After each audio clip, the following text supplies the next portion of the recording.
Selamat malam.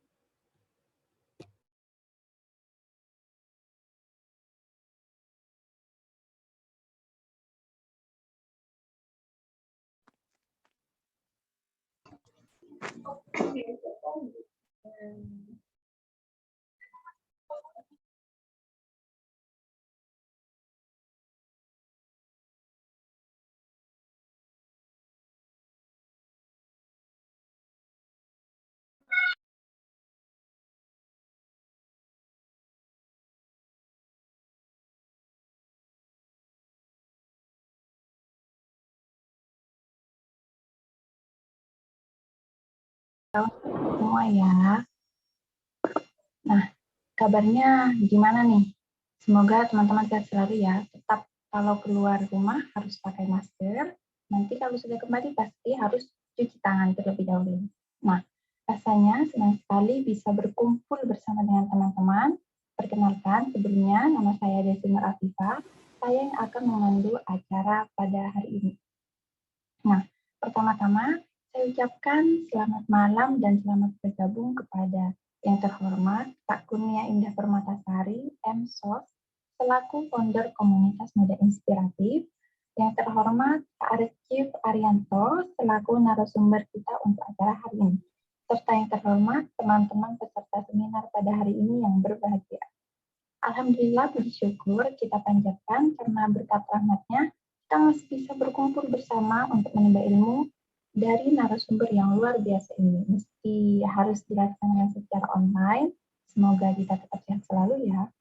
Nah, sebelumnya nih, saya akan membacakan susunan acara pada hari ini. Yang pertama, pembukaan, kedua, sambutan, ketiga, pemaparan materi oleh narasumber sekaligus sesi tanya jawab. Nah, yang keempat, penutup.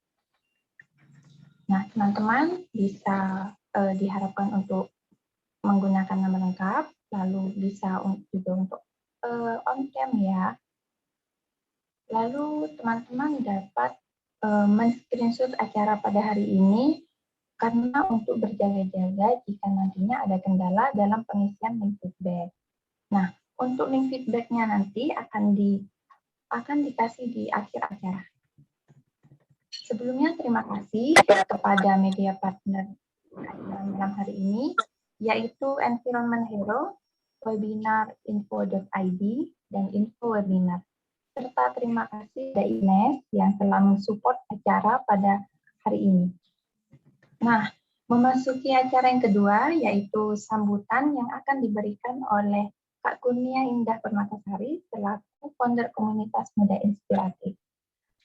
Kak Kurnia, Assalamualaikum. Apa sudah ada di room? Waalaikumsalam warahmatullahi wabarakatuh. Terima kasih Kak Des. Ya. Baik, saya mulai. Assalamualaikum warahmatullahi wabarakatuh. Selamat malam teman-teman semuanya. Puji syukur kita panjatkan kepada Tuhan Yang Maha Esa karena atas berkat rahmat dan karunia-Nya sehingga kita dapat mengikuti acara seminar dengan tema kontribusi generasi milenial untuk menyelesaikan permasalahan negeri kontemporer. Saya Kurnia, selaku founder komunitas muda inspiratif, mengucapkan banyak terima kasih kepada teman-teman peserta yang telah mengikuti acara seminar pada malam hari ini. Kepada Kak Artif, selaku narasumber, serta teman-teman panitia yang telah menyiapkan acara hari ini dengan sangat baik. Terima kasih pula pada support acara pada malam hari ini, serta sponsor yaitu Ines Kosmetik, serta para media partner yang mohon maaf tidak bisa saya sebutkan persatu-persatu. Semoga apa yang kita dapatkan hari ini dapat bermanfaat bagi kita semua. Setelah acara hari ini, Komunitas Muda Inspiratif akan mengadakan berbagai seminar dengan tema-tema yang menarik yang lain. Oleh karena itu, tetap pantau IG kami @komunitasmudainspiratif dan jangan lupa ikuti acara-acara kami selanjutnya. Sekian sambutan dari saya. Mohon maaf apabila ada yang kurang berkenan. Terima kasih. Wassalamualaikum warahmatullahi wabarakatuh. Terima kasih Kak Kurnia sudah meluangkan waktunya dan memberikan sambutan kepada teman-teman. Nah, Selanjutnya yaitu pemberian materi. Nah, sebelumnya akan ditampilkan terlebih dahulu CV dari Kak Artif ya. Silahkan Kak, bisa ditampilkan CV dari Kak Artif.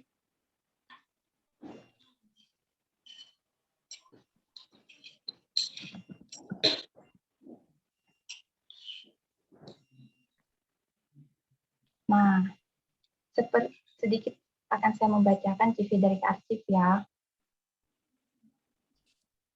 Seperti yang teman-teman lihat di layar, Kak Artif ini berdomisili di Makassar.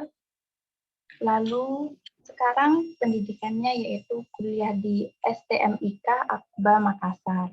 Nah, pengalaman organisasi yang pernah digeluti oleh Kak Artif ini yaitu Sekretaris HINTI STMIK Akba pada tahun 2016, dan yang paling terbaru nih pengalaman organisasinya sebagai Prestri Inspirasi Malam di tahun 2020 sampai sekarang. Lalu ada relawan komunitas gempa Sulbar yang saat ini sedang digeluti oleh Kak Artif. Lalu di bawahnya itu ada pengalaman kerja yang pernah digeluti juga oleh Kak Artif. Yang pertama ada videografer Desa Ekowisata Kopi pada tahun 2018. Nah, yang paling terbaru ada menjadi videografer juga di peningkatan kapasitas desa binaan PT Semen Tonasa Baru pada tahun 2020. Lalu menjadi Dai Mu'alaf Center Basnas Januari sampai Februari 2021 bulan kemarin ya. Nah, sedikit pembacaan CV dari Kak Artif. Selanjutnya akan saya ingatkan kembali kepada teman-teman untuk men-screenshot acara pada malam hari ini sebagai bukti nantinya jika terkendala dalam pengisian link feedback ya. Oke, sekarang kita masuk ke materi. Nah, halo Kak Artif, apa sudah ada di room?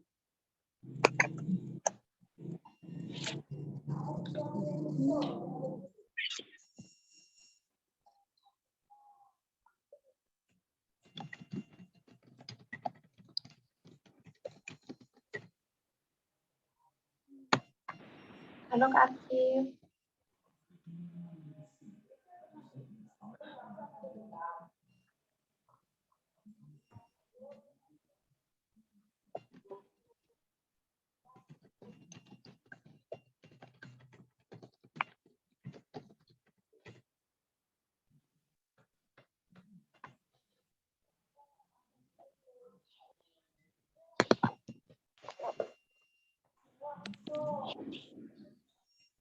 Halo Kak Artif, apa sudah ada di room?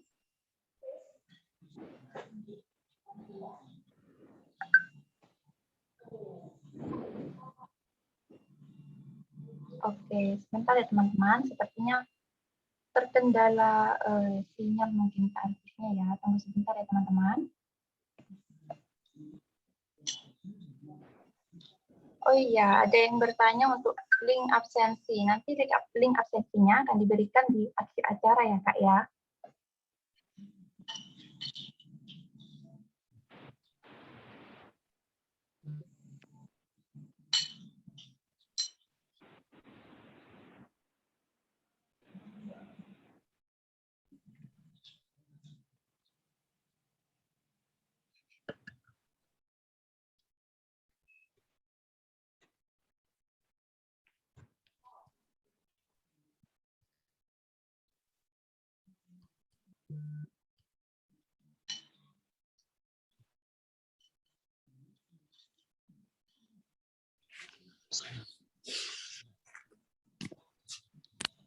Ya, makanan nanti. Nah, selagi menunggu Kak Artif untuk masuk ke room, boleh dong saya pengen tahu nih teman-teman nih dari mana saja nih. Boleh dijawab di kolom chat. Dari mana saja, kotanya dari mana yuk. Kalau saya sendiri dari Situbondo. Apakah ada yang sama?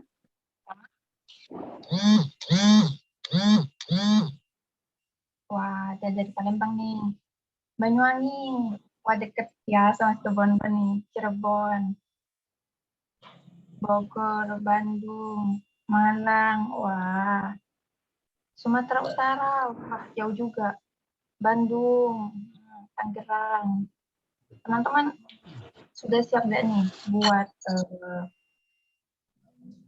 materi malam hari ini? Jangan lupa pertanyaan untuk ditanyakan ke Kak Arif nanti ya. Probolinggo, Tangerang Selatan, Semarang. Wah, di seluruh Indonesia ternyata ya. Alhamdulillah, akhirnya kita bisa berkumpul lewat acara seminar hari ini. Bengkulu, Bojonegoro. Wah, halo, salam kenal semua ya teman-teman. Tangsel.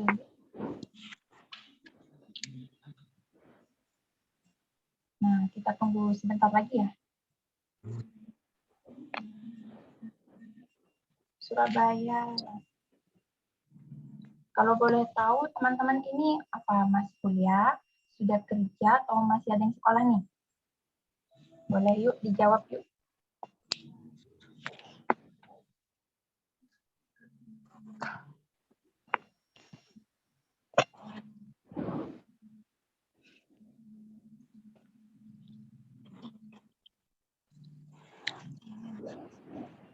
Wah, masih banyak yang kuliah ya ternyata.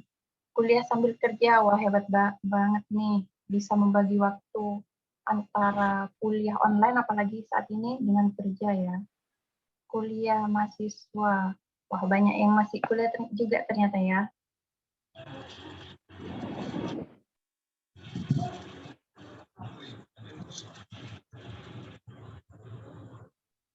Halo, apakah Arsip ada di room?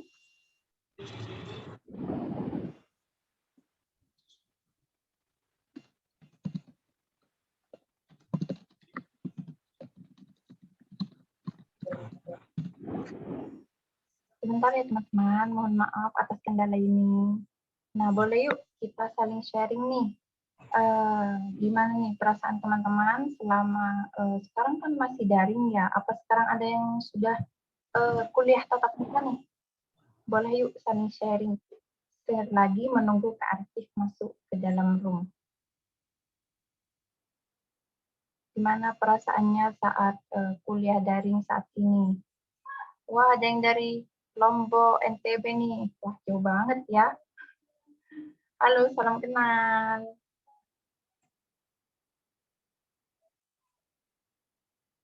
Membosankan. Iya, di rumah terus ya.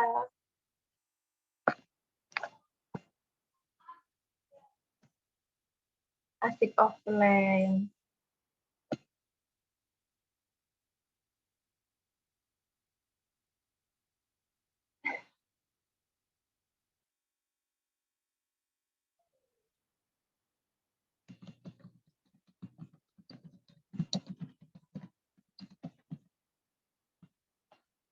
Wah, agak enak Kak, kuliah daring, kadang jaringannya nauzubillah pengen offline aja. Iya benar, kadang kita seperti sekarang ini nih, terkendala dengan jaringan ya. Wah, kadang dosen itu kadang ada yang memaklumi, tapi juga kadang ada yang ya begitulah ya. Terus teman-teman gimana nih? Yang lainnya gimana perasaannya selama kuliah online?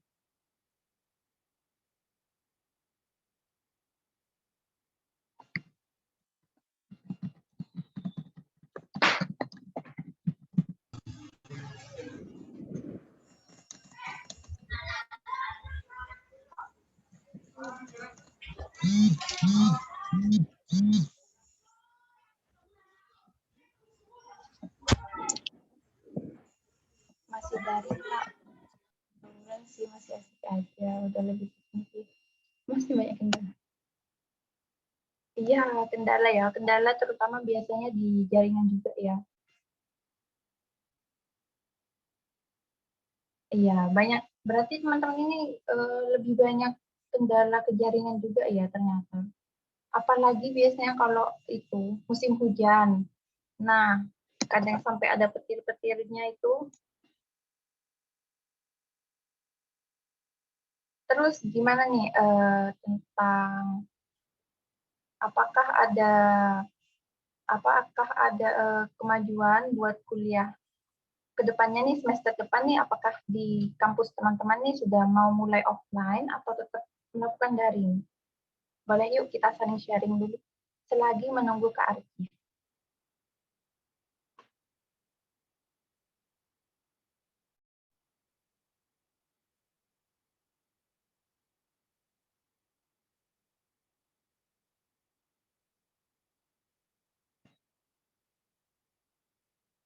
Gak enak offline karena maba, jadi gak tahu sama wilayah kampus. Iya bener banget.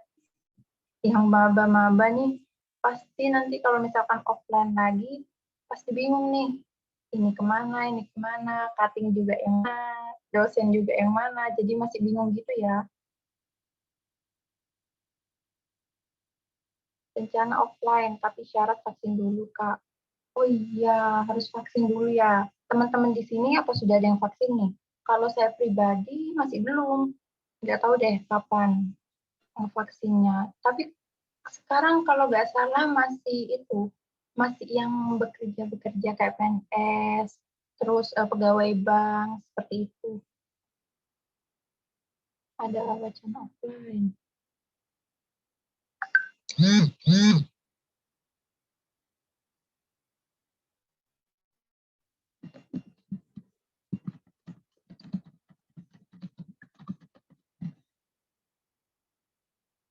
Nggak enak offline, itu kadang suka gak paham sama materi. Benar juga nih. Selama nggak enaknya offline, mungkin nggak enaknya online kali ya, Kak Faisa. Kedepannya ada rencana offline, tapi yang sebagian yang berbeda. Iya, benar juga. Kalau di universitas semester depan itu offline juga, tapi belum tahu tuh, masih wacana-wacana aja. Baru ada rencana juga, tapi sih nggak tahu juga ya nanti kedepannya gimana, semoga aja. Iya, bener banget nih. Sebenarnya tuh lebih enak offline nggak sih teman-teman? Kita bisa bertemu dengan orang-orang. Jadi walaupun kita sumpah nih banyak tugas, jadi walaupun sumpah banyak tugas masih bisa melihat keadaan luar gitu loh. Nggak di rumah terus yang dilihat ini aja. Tatanan lemari ya di sini aja, ya nggak bener nggak teman-teman? Nggak enaknya online juga, tadi seperti Kak Faisa bilang, nggak paham sama materi bener juga. Kadang tuh dosen kadang cuma naruh materi, kadang cuma absen doang, ya nggak? Atau cuma di kampusnya saya aja nih. Katanya ada rencana offline, tapi nggak tahu. Dia tahu nggak enak. Iya benar-benar. Rencana, berarti masih banyak kampus yang berencana mau offline juga ya untuk semester depan. Nggak enak, nggak enaknya online. Iya, kalau online tuh kalau kita bisa sembunyi-sembunyi nih buat gak enak nih dosennya, kita tinggal bentar aja off cam gitu ya. Kak, saya enakan online. Wah, kenapa nih Kak Angela? Kok bisa enakan online nih Kak? Bisa dijawab dong Kak, di sharing boleh?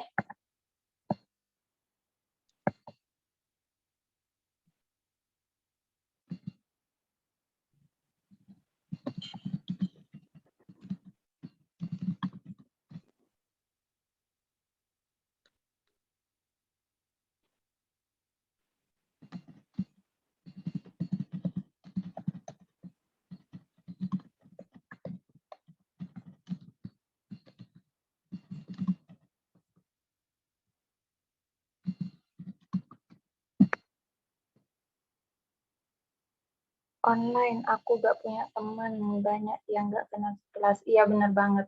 Apalagi kan ini bukan sekolah lagi ya, jadi kalau kuliah itu bisa dari daerah tetangga, daerah-daerah yang jauh juga. Jadi bingung juga ya, kadang gak ketemu face to face gitu sama teman kita, jadi gak tahu nih orangnya nih yang mana, ya nggak? Kak, saya enakan online. Yang dari Kak Angela, kenapa nih Kak? Kenapa kok bisa enakan online menurut Kak Angela?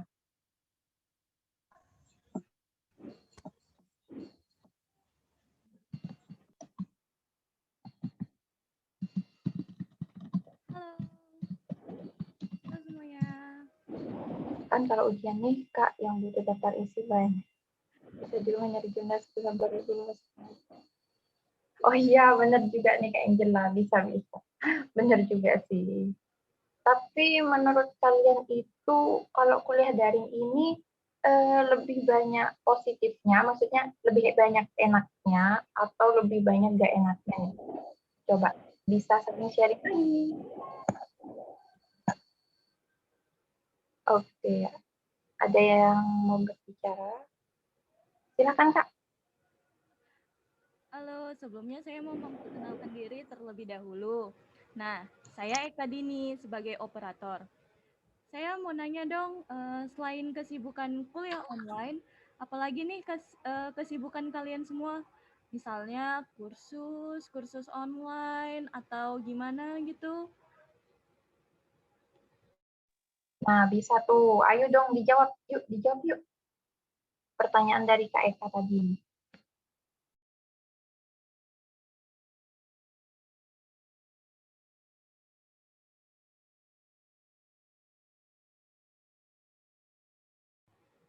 Ngomong-ngomong, mohon maaf semuanya ya, mungkin Kak Artinya sedang di perjalanan untuk ikut join. Sabar ya semuanya.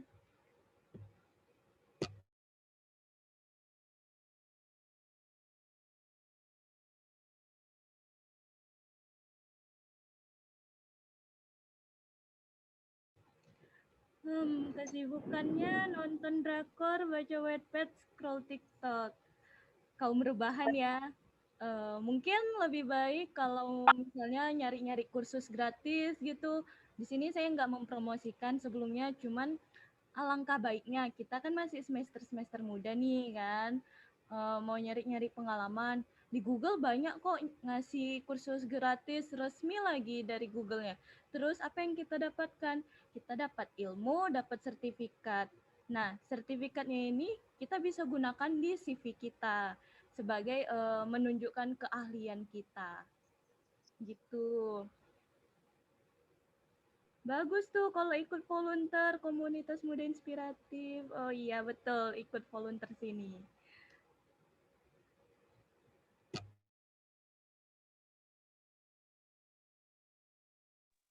Wah, ada yang duduk kadang sampai 15 jam sehari, Kak. Lebih malah. Waduh, ini satu hari ini berapa matkul nih, Kak? Lama banget nih, Kak Angela. Iya betul.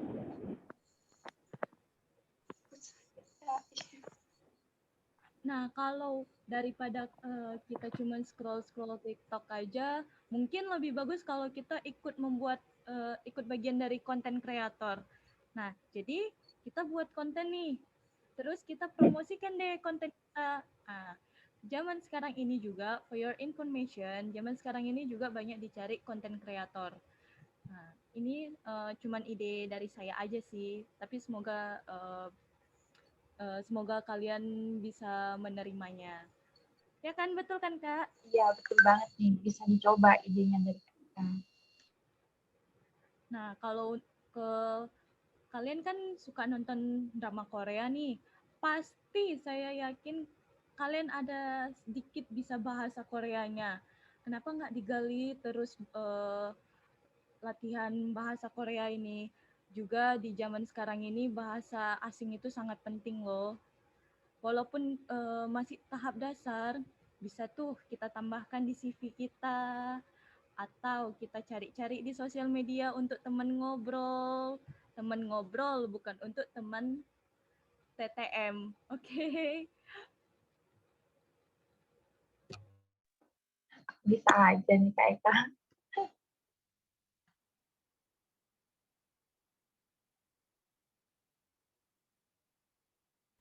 Oke, teman-teman. Mungkin tadi udah sempat disinggung sama Kak Dev ya, sama juga sama Kak Eka gitu kan. Nah, ini aku pernah penelitian nih sedikit tentang pembelajaran daring gitu. Di Boleh tuh dibagi, penelitianku itu dalam? Iya, boleh di-share. Oke, siap. Izin sharing bentar ya. Oh, nggak bisa. Oke. Jadi ada beberapa nih berdasarkan penelitianku yang hasil dari literatur. Yang pertama, memang kalau misalnya dari sisi guru, itu ada beberapa hal nih yang jadi permasalahan, problem-problem selama pembelajaran daring. Misalnya, yang pertama, tidak semua guru itu akrab dengan komputer, laptop, ataupun HP gitu kan. Kemudian juga nggak semua guru menguasai pembelajaran daring. Begitu juga e-learning seperti Google Meet, Edmodo, ataupun penunjang aplikasi pembelajaran daring. Nah, terus juga yang keempat, guru itu juga kesulitan memantau aktivitas siswa selama pembelajaran daring. Terutama siapa nih yang ngerjakan, ya kan? Karena kita nggak bisa pantau apakah benar-benar siswa itu yang ngerjakan pembelajaran daring. Nah, kemudian juga guru yang tinggal di pedesaan itu cenderung terkendala akan sinyal-sinyal. Nah, berdasarkan riset nih, itu hampir sebanyak 37,5% masyarakat siswa itu yang menyukai pembelajaran daring, sedangkan sisanya yang lebih dari 50% itu nggak suka pembelajaran daring. Mereka merasa ya tadi seperti yang disebutkan oleh teman-teman bahwa sekarang itu siswa itu merasa sulit gitu kan, sulit berkonsentrasi karena ada pembelajaran daring, kemudian siswa itu nggak bisa tanya langsung ngobrol, biasanya tatap muka dengan guru, sekarang nggak bisa tatap muka dengan guru. Kemudian siswa juga merasa bosan, kemudian kadang itu siswa itu juga terkendala oleh jaringan internet yang dimiliki oleh siswa gitu. Nah, itu mungkin problem dari siswa dan juga guru. Tapi pada intinya nanti di akhir, pemerintah itu kan juga sudah menyiapkan beberapa usaha supaya teman-teman itu difasilitasi oleh pemerintah supaya teman-teman tidak mengalami kendala-kendala itu. Seperti misalnya kita dapat bantuan nih 30 giga. Teman-teman ada kan ya? Sudah dapat apa sekarang? Oh ya, sekarang udah jadi 15 giga ya. Teman-teman pada dapat bantuan apa? Apa sudah dapat? Mas Ya, ini Enggak. belum. Gitu ya. Kak, Kak Arcinya sudah join ini. Oh, Kak Arcinya udah, alhamdulillah ya sudah kalau Selamat ya, gitu. Kak. Terima kasih teman-teman. Mohon maaf ya teman-teman. Oke, terima kasih Kak Kurnia sudah saling sharing juga. Kak Eka juga terima kasih sudah saling sharing. Sekarang kita masuk ke materi ya. Arsip sudah ada di rumah, alhamdulillah. Nah, baik Kak Arsip, halo. Iya, halo. Ya, halo Kak Arsip, apa kabar? Alhamdulillah, mohon maaf ya agak terlambat. Soalnya tadi dari luar menuju pulang karena saya pikir saya kan lokasinya di Wita, tepatnya Makassar. Jadi saya pikir tadi habis Isa baru agendanya mulai, makanya saya keluar. Tapi ternyata agendanya ikut WIT ya, jadi agak malam sepertinya. Makanya saya menuju pulang dulu. Mohon maaf. Oh, ya, nggak apa-apa Kak. Nah, kita bisa langsung saja ya Kak ya? Oke, karena kita hari ini mengusung tema kontribusi milenial untuk menyelesaikan permasalahan negeri kontemporer. Nah, banyak banget pastinya Kak masalah yang ada di negeri kita sekarang ini. Apalagi sekarang masih dalam kondisi pandemi ya Kak, pasti masalahnya terutama ekonomi, juga pendidikan juga nanti yang berujungnya kepada ekonomi keluarga gitu. Nah, jadi menurut Kak Arjif sendiri nih, permasalahan apa sih yang sedang kita hadapi sebagai kaum milenial di negeri kita ini, Kak? Langsung mulai ya ternyata materinya. Ya. Bismillahirrahmanirrahim. Rabbi shrah li sadri wa yassir li amri wahlul 'uqdatam min lisani yafqahu qawli. Assalamualaikum warahmatullahi wabarakatuh. Sebelumnya puji syukur kita panjatkan kehadirat Allah Subhanahu wa taala atas rahmat dan hidayahnya lah sehingga kita masih bisa bersua dan bisa bertemu, dan tak lupa pula kita panjatkan salawat dan taslim kepada Nabi Allah Muhammad sallallahu alaihi wasallam karena atas eksistensi ajaran beliau lah sehingga kita bisa bersua pada hari ini. Nah, sebenarnya kalau kita bertanya tentang milenial, cukup banyak ya yang bisa kita jadikan persoalan. Pertamanya, kita berbicara bahwasanya kita sedang mengalami namanya bonus demografi. Ketika kita berbicara bonus demografi, artinya orang yang muda akan jumlahnya akan jauh lebih banyak dibanding orang yang agak tua gitu, orang yang tua maksudnya ya. Nah, tapi ini bisa menjadi suatu solusi, ini juga bisa menjadi masalah.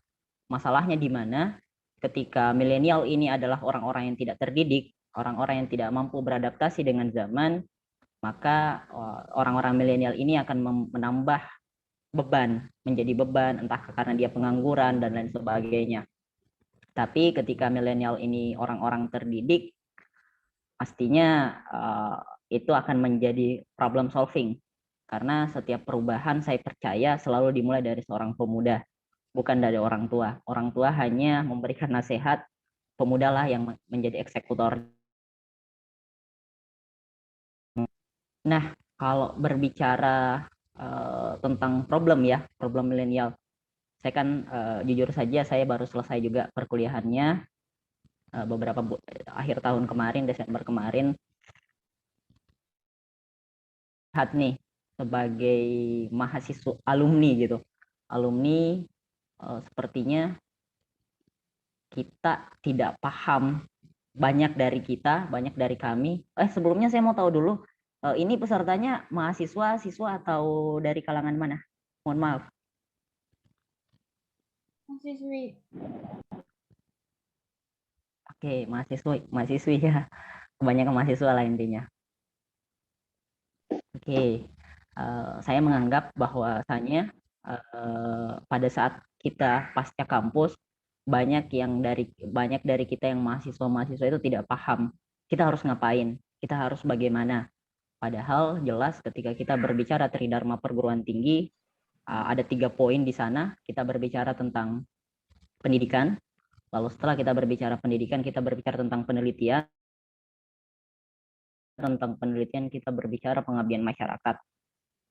Alhasil karena pada saat kita perkuliahan kita kurang yang namanya skill, kita kurang yang namanya kemampuan, akhirnya pada saat kita pasca kampus kita yang saya maksud sini mahasiswa alumni ya, kita yang harusnya sebagai agen problem solver, tapi ternyata kita menjadi biang kerok dari masalah itu sendiri. Kita hanya menambah jalur panjang pengangguran, kita menjadi orang-orang yang tidak produktif, kita menjadi orang yang pemburu pekerjaan dan lapangan pekerjaan dan lain sebagainya. Dan ini realita yang saya alami khususnya pada saya melihat konteks Makassar gitu. Saya nggak tahu kalau daerah lain. Nah, padahal seandainya kita paham bahwa Tridharma perguruan tinggi itu seharusnya pada saat kita mahasiswa, kita benar-benar memanfaatkan itu untuk ya tadi poin pertama dari Tridharma perguruan tinggi itu pendidikan. Artinya apa? Kita disuruh belajar. Tapi bukan berarti dengan poin belajar di sini dalam artian ya kita menjadi bureng itu buru ranking, buru IPK 3,9 dan lain sebagainya. Bukan gitu juga, melainkan kita belajar skill itu didapat dari mana? Dari berorganisasi, entah organisasi apapun itu. Tapi kebanyakan juga dari mahasiswa itu karena dia terlalu seperti yang saya bilang tadi bureng, dia mengejar waktu selesai kuliah cepat dengan IPK cum laude, bahkan summa cum laude, tapi dia tidak mengasah poin-poin skillnya, sehingga itu tadi pada saat dia alumni dia pusing dia mau ngapain. Nah itu yang saya maksud dengan poin pendidikan. Lalu kita berbicara poin kedua, penelitian. Penelitian di sini kan target dari perguruan tinggi, menurut saya ya perguruan tinggi itu ada karena banyak problem di masyarakat yang harus diselesaikan. Anggaplah saya basicnya pertanian. Seharusnya alumni mahasiswa pertanian itu bisa memberikan solusi dari hasil-hasil penelitiannya kepada petani, bahwasanya bagaimana caranya menanam lebih baik, bagaimana caranya supaya tumbuhnya lebih gemuk dan lain sebagainya. Itu kan yang diharapkan dari adanya. Maka karena banyaknya problem-problem di masyarakat itu ada namanya perguruan tinggi. Nah, makanya kenapa mahasiswa itu di poin keduanya disuruh penelitian, meriset apa masalahnya, apa solusinya dan lain sebagainya. Nanti hasil-hasil penelitian ini dikembalikan ke masyarakat. Itu tadi di poin ketiga, pengabdian masyarakat. Nah, tapi alhasil ini pengalaman saya juga secara pribadi, bahwasanya kita skripsian hanya sebagai ajang untuk apa ya, satu momen agar kita melepas dunia mahasiswa, satu momen yang agar kita tidak bergelar mahasiswa lagi, agar kita bisa menjadi sarjana, bukan berfokus pada poin penelitiannya atau pengabdian masyarakatnya. Nah, melainkan hanya formalitas, saya anggapnya formalitas, sehingga hasil skripsi kita hanya menjadi pajangan-pajangan di perpustakaan kampus. Dan ketika kita berbicara riset, sepengetahuan saya, mudah-mudahan saya nggak salah ngomong, itu kan kalau saya dulu waktu penelitian itu yang ketika ini disuruh cari data itu berdasarkan jurnal yang paling lama itu 5 tahun terakhir gitu. Nah, ini tadi ketika metode ini yang diterapkan 5 tahun, berarti skripsi yang udah 10 tahun yang lalu, 15 tahun yang lalu itu nggak berguna kan? Nah, apa yang terjadi? Makanya tidak heran ketika teman-teman melihat ada kampus-kampus tertentu yang di 10 tahunnya, setiap 10 tahun, 20 tahun, dan beberapa tahun kemudian, dia membakar skripsi tersebut. Kenapa dibakar? Karena daripada memenuhi tempat, memenuhi perpustakaan mungkin, atau memenuhi ruangan, dan dia juga nggak dipakai, mending dibakar aja kan. Dan harusnya ya itu menjadikan kita apa ya, nggak guna, maksudnya nggak guna kita meneliti dan lain sebagainya, karena ujungnya dibakar juga. Nah, itu mungkin berbicara problem Ibu moderator. Oke, berarti problemnya itu cukup banyak juga ya Kak ya sebagai mahasiswa kali ini. Nah,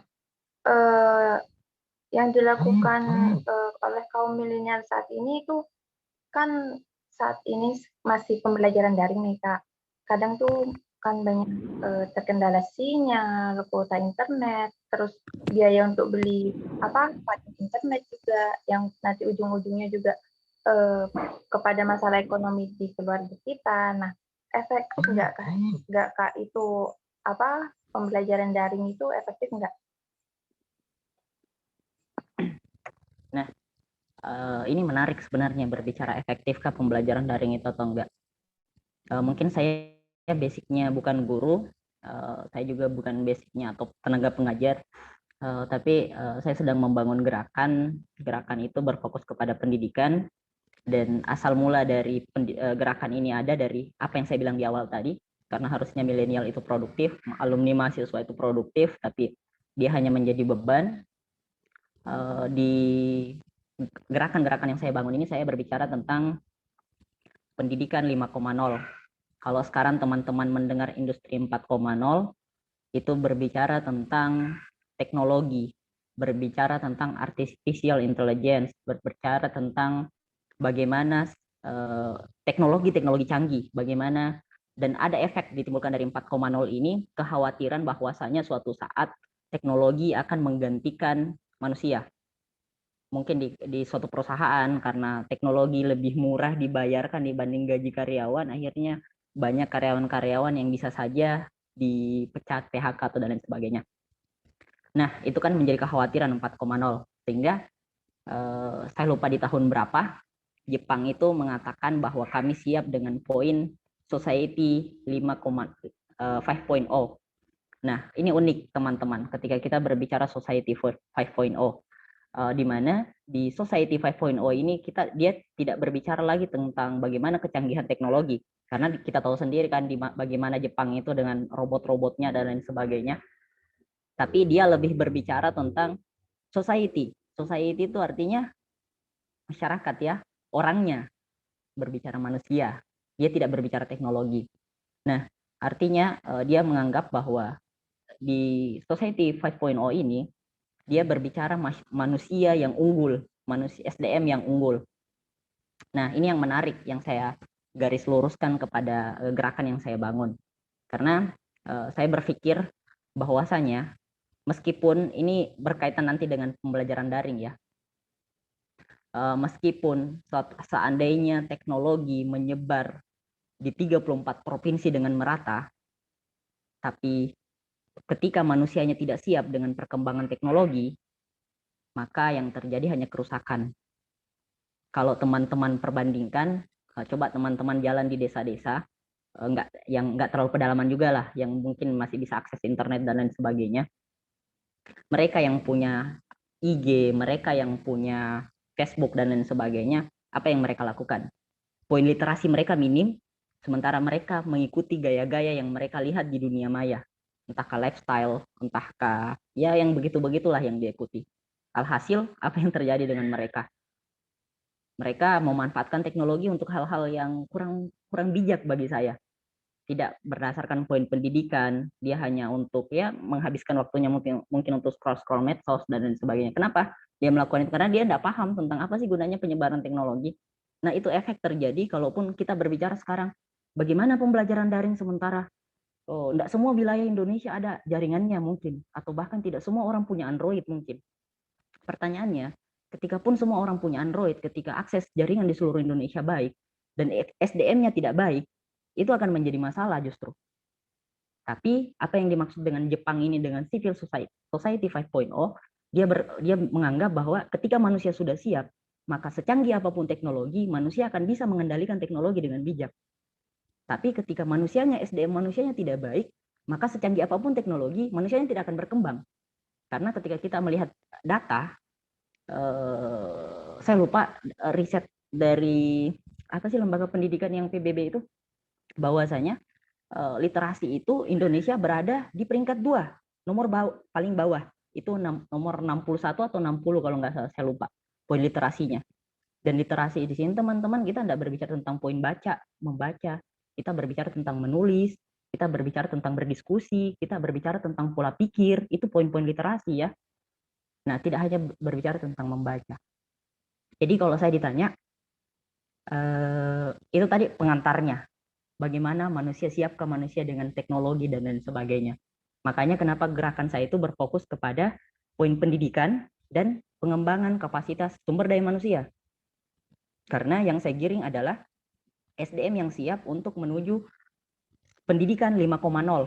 Pendidikan 5.0 nih, artinya pendidikan 5.0 itu kita akan berbicara benar-benar 100% teknologi. Nah, ini menarik mungkin dan bisa menjadi pertimbangan untuk teman-teman yang basicnya pendidikan. Akhirnya gini, kalau saya ditanya, bagus nggak sih belajar daring? Kalau bagi saya, bagus. Kalau saya ditanya. Karena kalau kita melihat data, ternyata Indonesia itu berada di posisi keempat pengguna smartphone terbanyak di dunia. Yang nomor 1 itu mudah-mudahan saya nggak salah sebut ya, termasuk Amerika, termasuk India, saya lupa apa satu, yang jelas Indonesia nomor 4. Artinya apa teman-teman? Pengguna smartphone di Indonesia itu banyak. Hanya saya nggak tahu nih apakah yang pengguna ini apakah semuanya anak sekolahan atau orang tua, bapak-bapak, saya belum menggali datanya lebih dalam. Tapi itu ada. Artinya apa? Ketika kita bisa menggunakan media sosial atau hal-hal yang berbau tentang smartphone, entah mungkin membuat konten edukasi melalui YouTube, konten edukasi melalui Instagram, dan lain sebagainya, itu bisa mengakses lebih cepat di seluruh Indonesia. Karena itu tadi, Indonesia berada di posisi keempat pengguna smartphone.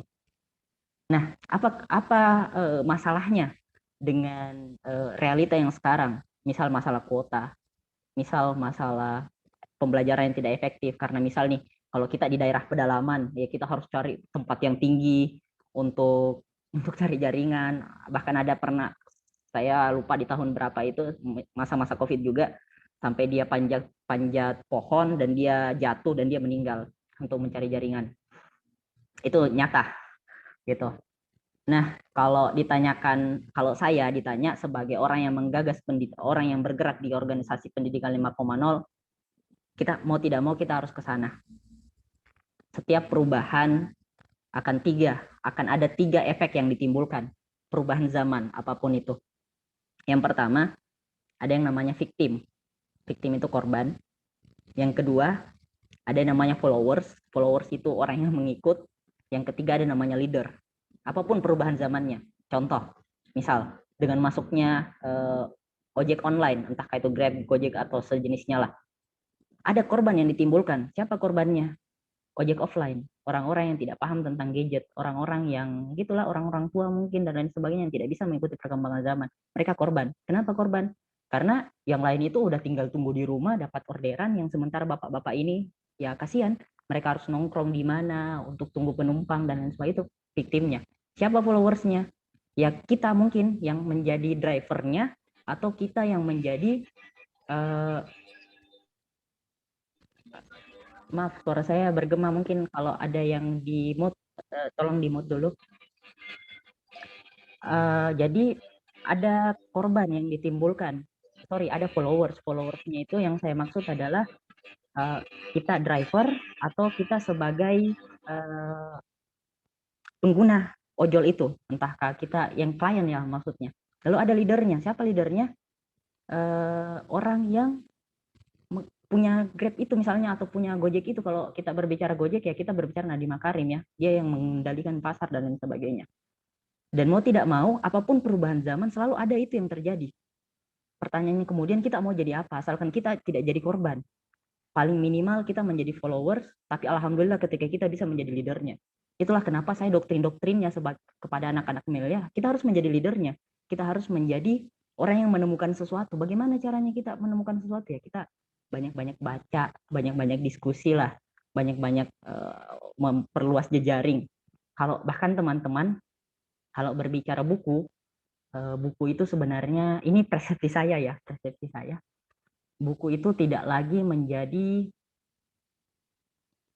hal yang harus seperti ini, tidak lagi harus seperti ini. Bahkan kalau kita bisa mengakses situs-situs pendidikan, itu banyak teman-teman, bahkan dia langsung video dan kita belajar dengan pakar-pakarnya, langsung profesor dan lain sebagainya. Hanya sayang mungkin itu bahasa Inggris. Kalau bahasa Indonesia saya masih agak jarang menemukan itu, tapi kalau untuk situs-situs bahasa Inggris itu banyak teman-teman. Artinya kita bisa belajar di mana saja, bahkan mungkin terlalu kasar kalau saya bilang bahwa kita nggak perlu kuliah lagi untuk spesifikasi. Cuman kalau kita berbicara kebermanfaatan, kita berbicara hal-hal yang didapat saat menjadi mahasiswa, itu banyak teman-teman, insya Allah. Ya otomatis teman-teman akan belajar, dapat pengalaman organisasi, pengalaman mengerjakan tugas, dimarahi dosen dan lain sebagainya, membuat karya tulis dan lain sebagainya. Lalu ini pendapat saya ya. Jadi mau tidak mau, meskipun banyak dinamika yang terjadi, kita harus siap masalah pembelajaran daring. Karena saya menganggap adanya COVID ini adalah proses mempercepat, memaksa semua orang untuk mengarah ke pembelajaran daring.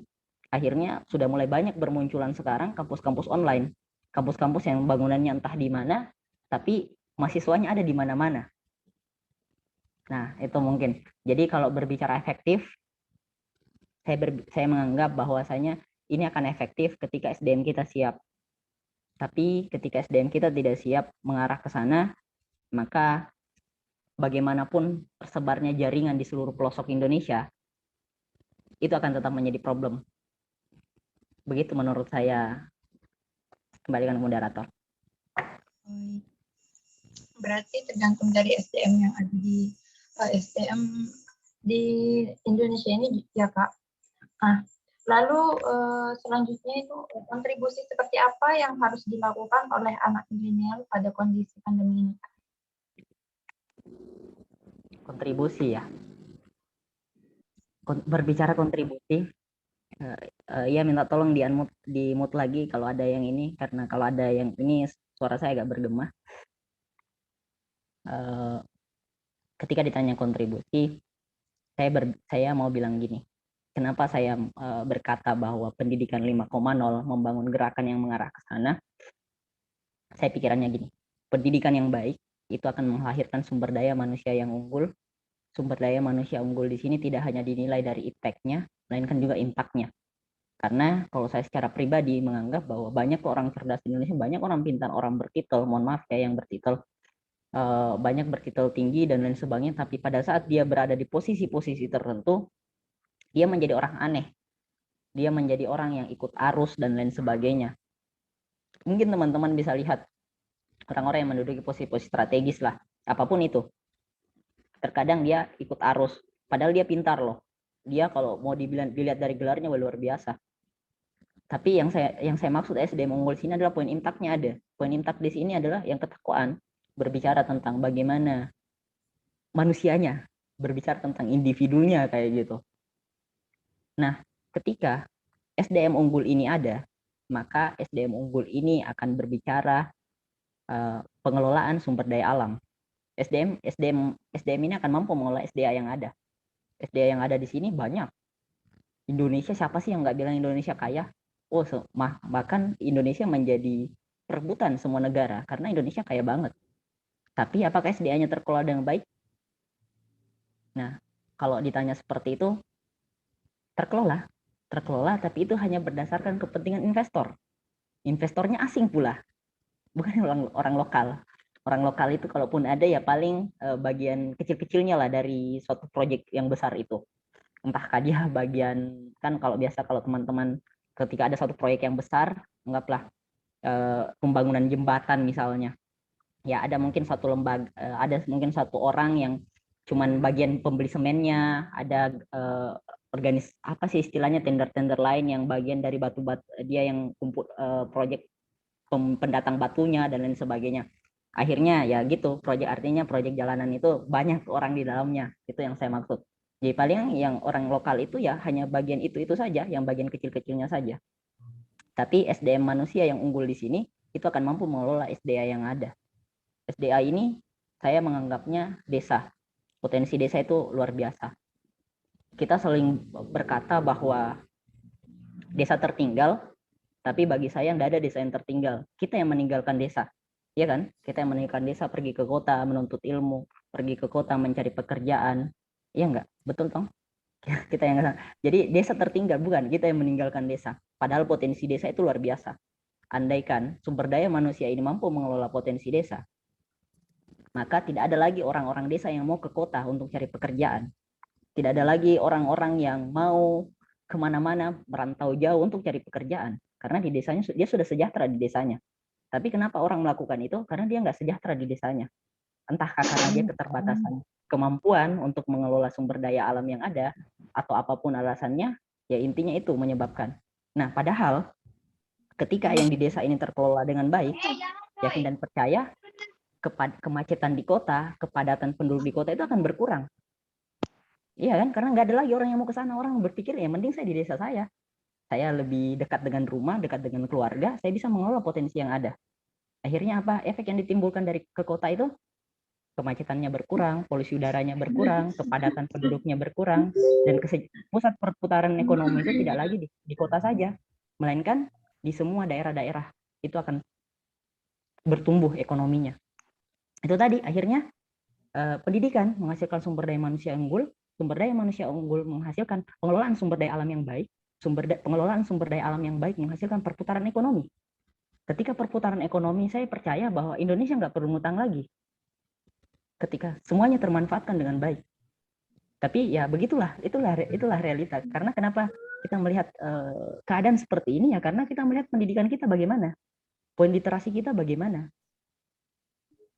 Nah, jadi kalau berbicara kontribusi, kalau kita berbicara mahasiswa, ya kita berbicara belajar sebaik-baiknya. Belajar sebaik-baiknya, belajar itu nggak harus di kampus, apalagi kalau sekarang daring. Belajar itu nggak harus di perpustakaan, belajar itu bisa di mana saja teman-teman. Nah, ini mungkin yang jadi kontribusi milenial yang paling bisa dilakukan, tidak harus dengan, dulu kan gini, saya orang aktivis organisasi, saya presiden BEM sebelumnya. Suatu kebanggaan bagi saya ketika saya turun di jalan, saya teriak-teriak demo ini, turunkan ini, dan lain sebagainya, itu euforia tersendiri ya, kebahagiaan tersendiri. Tapi bentuk kritikan itu tidak harus seperti itu. Dengan belajar yang baik, berfokus kepada karya, itu bisa menjadi bentuk kritikan yang luar biasa. Jadi kalau teman-teman, anak-anak milenial ini, kontribusinya bentuk apa? Ketika teman-teman punya keahlian di bidang riset, meneliti. Ketika teman-teman punya keahlian di bidang sastra, buat karya-karya sastra, buat konten-konten sastra yang menarik untuk mengkanter misal ketika teman-teman buat podcast misalnya atau apapun itu untuk mengkanter video-video yang kurang bagus di dunia maya atau kurang mendidik bahasanya. Kita lihat apa yang tren di dunia maya. Teman-teman bisa lihat sendiri apa yang tren. Adakah poin-poin pendidikan di sana? Ada, cuman itu minim. Bahkan saking minimnya itu hampir tidak kentara. Saking minimnya.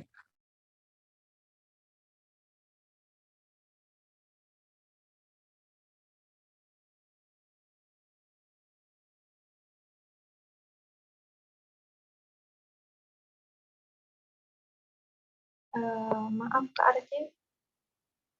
Iya, ke mute suaranya. Oke, sampai mana tadi? Mohon maaf.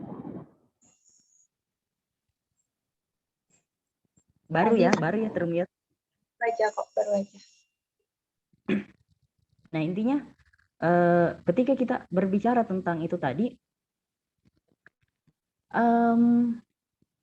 mau tidak mau banyak kontribusi yang bisa kita lakukan sesuai dengan keahlian kita. Ketika kita mungkin berada di apa ya, tampilan yang keren, mungkin ganteng atau cantik, ya gunakan itu untuk menjadi public speaking menjadi motivator atau apapun itu untuk mempengaruhi mindset orang lain, mempengaruhi mindset untuk belajar, untuk apapun itu yang mengarah ke positif.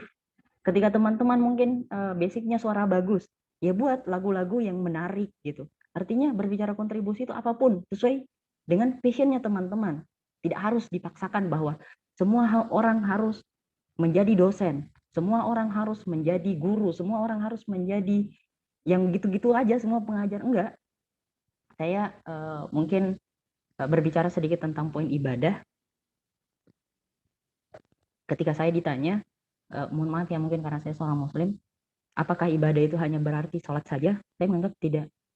Ibadah itu apapun yang kita lakukan, misal ketika saya basicnya teknik informatika, lebih mengarah ke programming, ketika saya bisa membuat suatu karya dalam bentuk program, aplikasi, atau apapun itu, maka itu adalah sesuatu yang bernilai ibadah. Ketika itu digunakan untuk positif.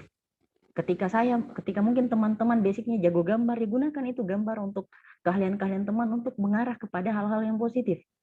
Jadi kalau berbicara kontribusi, apapun itu, tidak ada batasan bahwa hanya orang yang suka baca buku lah orang-orang yang berkontribusi. Tidak ada. Teman-teman bisa menjadi diri teman-teman masing-masing asalkan satu poinnya. Teman-teman expert di bidang itu. Itu saja mungkin. Saya kembalikan ke moderator. Oke, berarti kita itu harus mempunyai keinginan untuk berkontribusi sesuai dengan passion kita ya Kak ya? Iya betul, karena bagi saya nggak ada jurusan yang salah. Nggak ada jurusan yang ketika saya mengambil jurusan PGSD, oh ini hanya menjadi guru saja. Ketika saya mengambil jurusan pertanian mungkin saya harus jadi petani. Nggak ada yang seperti itu. Artinya apapun jurusan kita itu bisa berkontribusi. Oke, tapi gimana nih Kak, misalkan ya sudah ada keinginan untuk berkontribusi, tetapi masih aja ada rasa seperti malas nih Kak, kayak aduh nanti aja deh, nanti aja gitu. Gimana caranya biar ayo kontribusinya tuh sekarang aja, jangan nanti. Menurut Kak Arif tuh gimana biar kita tuh langsung berkontribusi gitu loh Kak? Berbicara tentang males ya, mager, rebahan dan lain sebagainya. Satu bagi saya, ketika teman-teman muslim ya perbanyaklah, atau apapun ajaran teman-teman, banyak-banyaklah beribadah. Tapi di luar konteks poin ibadah, saya mau bilang begini, ini tidak berkeyakinan apapun boleh. Ingat orang tuanya teman-teman. Ingat orang tuanya teman-teman yang di daerah, di desa mungkin yang banting tulang, apapun yang dia lakukan untuk membiayai kuliahnya teman-teman. Ingat mereka.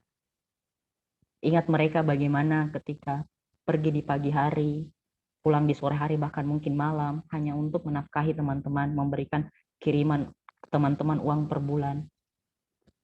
Itu yang teman-teman ingat, karena ketika teman-teman mengingat orang tua teman-teman, teman-teman akan berpikir, saya harus membalas jasa mereka, apapun yang terjadi. Ya, tapi mungkin ada juga mungkin yang agak berbeda ketika dia sudah sudah terbiasa dengan dikirimkan banyak uang dan lain sebagainya. Akhirnya dia bilang, wah sudahlah, saya pun belajar atau tidak, orang tua saya sudah kaya gitu. Nah ini bahaya bagi saya. Kenapa saya bilang bahaya? Karena ya suatu saat ada itu ada batasnya gitu. Ada masa ketika kita terlalu terbiasa dengan zona-zona nyaman seperti itu, maka kita akan menyesal di kemudian hari. Dan ketika berbicara penyesalan, saya orang yang cukup menyesal. Kenapa saya berbicara cukup menyesal? Karena saya 5,5 tahun kuliah. Jangan ditiru ya untuk lama kuliahnya. Saya 5,5 tahun kuliah, tapi saya hanya menghabiskan banyak waktu untuk selain itu tadi belajar, berorganisasi, dan itu pun organisasinya lingkup kampus, karena saya sudah menganggap bahwa saya sudah menjadi presiden BEM dan presiden BEM itu keren. Presiden BEM itu hebat, dia sudah menguasai kampus dan lain sebagainya. Tapi ternyata saya kecolongan di banyak hal. Pada saat saya keluar kampus, saya menjadi orang yang tidak bisa apa-apa. Saya terbatas relasi, saya terbatas pertemanan. Saya baru melihat bahwa dunia itu ternyata besar. Selama ini saya hanya melihat dunia kampus saya yang kecil. Ternyata jejaring di luar itu besar.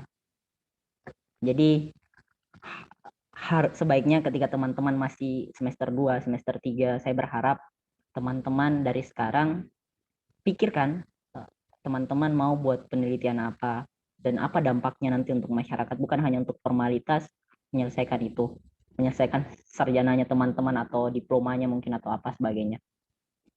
Dan kalau kembali kepada poin membangkitkan semangat, itu tadi ketika kita mengingat orang tua kita, itu akan bisa menjadi poin yang sangat menguatkan.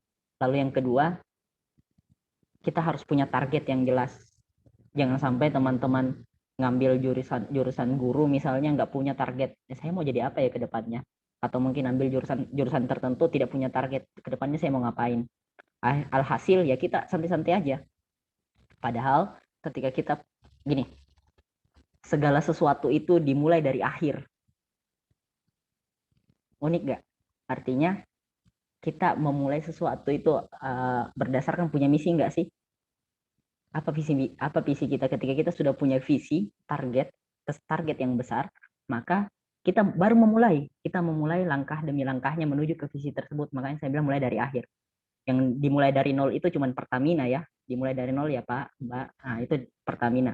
Tapi kita semua sebagai mahasiswa harus mulai dari akhir, mulai dari bagaimana target kita, apa yang ingin kita capai. Maka ketika kita sudah punya target yang jelas, maka kita bangun langkahnya, satu langkah, 2 langkah, 3 langkah, 4 langkah. Kebanyakan teman-teman yang mager itu tidak punya target yang jelas, tidak tahu mau kemana, tidak tahu mau ngapain, tidak tahu kedepannya saya ngapain ya.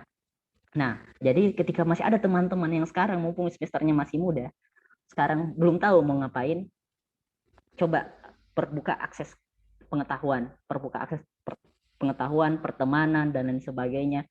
Lebih banyak searching hal-hal yang bermanfaat mungkin tentang, misal ketika teman-teman basicnya teknik informatika, bisa lihat mungkin kalau teknik informatika sih apa sih peluang kerjanya, apa sih ininya. Kan biasa juga ada teman-teman yang memilih jurusan kuliah karena ya udah ikut-ikut aja atau coba-coba aja, ternyata lulus kan akhirnya. Karena poin-poin itulah, karena tidak sesuai dengan passionnya dari awal, sehingga dia bermasa bodoh saja, bilang sudahlah ini juga bukan pilihan saya, ini maunya orang tua saya misalnya dan lain sebagainya.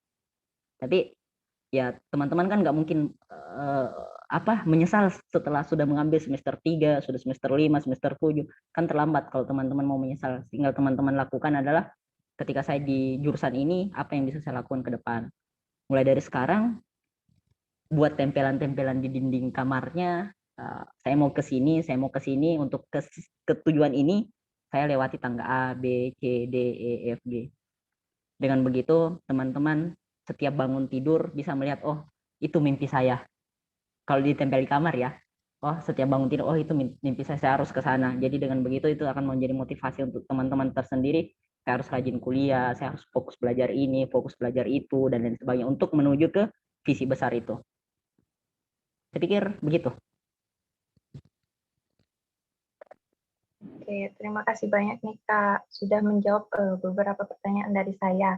Nah, mungkin nih teman-teman, kita lanjut ke sesi tanya jawab ya, baik yang mempunyai pertanyaan yang ingin ditanyakan oleh Kak Arif, teman-teman bisa menuliskan di kolom chat atau bisa raise hand.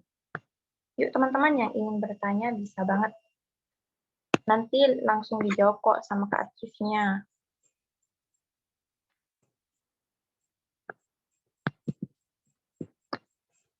Nah, mungkin dari tema kita malam ini nih Kak, apakah ada penjelasan tambahan yang mungkin ingin disampaikan oleh Kak Arif?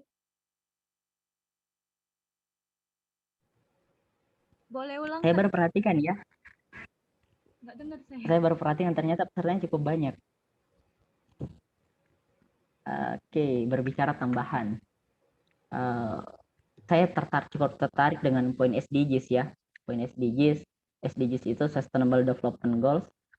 SDGs ini semacam kesepakatan beberapa ratusan negara untuk melihat itu dimulai dari tahun 2015 melalui forum PBB. Mereka mengesahkan bahwa setiap negara harus memenuhi beberapa tujuan, dan di poin SDGs itu ada 17 tujuan yang mereka canangkan di setiap negara. Dan uniknya adalah poin pendidikan ada di sana. Dan ketika teman-teman ini hanya sekedar pengantar ya, mungkin teman-teman yang tidak pernah dengar tentang SDGs dan lain sebagainya, bisa mulai sekarang untuk googling apa sih SDGs itu. Ternyata setiap negara itu punya tujuan masing-masing, ada hal-hal yang ingin dipenuhi oleh setiap negara, dan itulah yang menimbulkan ada poin SDGs yang sebelumnya itu namanya Millennium Development Goals, kemudian di 2010 selesai dan 2015 muncul lagi yang namanya Sustainable Development Goals. Dan uniknya di sana 17 tujuan ini adalah masalah besar dari setiap negara, dan poin saya, poin pendidikan itu ada pada poin 4. Dan saya mau bilang ketika poin 4 itu terpenuhi, saya pikir semua masalah yang akan ada itu akan terselesaikan. 16 tujuan lainnya itu akan terselesaikan. Jadi tugasnya teman-teman ya perluaslah referensi, banyak-banyak diskusi dengan orang lain, membuka diri. Dengan begitu ya kita akan lebih jelas. Saya mau ngapain ya ke depannya? Karena kenapa teman-teman tidak punya mimpi, mungkin tidak punya visi? Karena bahan bacaannya teman-teman itu sempit, sedikit. Bacaan di sini yang saya maksud nggak harus buku ya, membaca realitas, membaca apapun yang bisa kita lihat. Bahkan ketika teman-teman berpetualang, misal nih ada yang hobi traveling, itu sebenarnya justru bisa menambah pengetahuan. Traveling itu, misal kita pergi ke tempat museum, kita pergi ke tempat-tempat bersejarah dan lain sebagainya, itu lebih baik dibanding baca buku 1-2 buku. Itu langsung traveling itu ke tempat-tempat seperti itu belajarnya jauh lebih cepat gitu. Jadi dengan teman-teman terbiasa melihat hal-hal luar, hal-hal yang luas, tidak hanya di dunia kampusnya teman-teman atau bahkan di kamarnya teman-teman, tidak hanya rebahan gitu, maksudnya tidak hanya, apalagi teman-teman di sini kan punya gadget semua, teman-teman bisa mengakses informasi apapun itu. Semakin banyak informasi yang teman-teman akses, semakin jelas apa sih yang saya mau ngapain, tujuan hidup saya apa sih, visi apa sih yang harus saya capai biar saya lebih semangat lagi dan lain sebagainya. Apa sih yang harus saya capai agar orang tua saya bahagia. Yang mau saya bilang gini, ketika teman-teman itu suatu saat kita akan mati, ketika kita mati ya jasad kita akan kembali menjadi tanah atau entahkah kemana jasad kita. Tapi ketika kita punya sesuatu yang ditinggalkan yang berupa karya, itu akan dikenang selama bumi ini masih ada. Itu mungkin yang tambahan dari saya. Kayaknya sudah banyak nih yang bertanya. Silakan moderator. Iya Kak, terima kasih atas tambahannya Kak. Nah baik, kita sekarang lanjut ke sesi tanya jawab karena sudah ada beberapa penanya nih Kak. Yang pertama nih dari Kak Adinda. Nah, pertanyaannya yaitu bagaimana cara memilah relasi yang sehat di ranah kampus atau di masyarakat agar bisa support kita menjadi versi terbaik kita untuk bisa menjadi generasi yang bisa memberi kontribusi. Silakan Kak Artif, mau dijawab langsung atau bagaimana?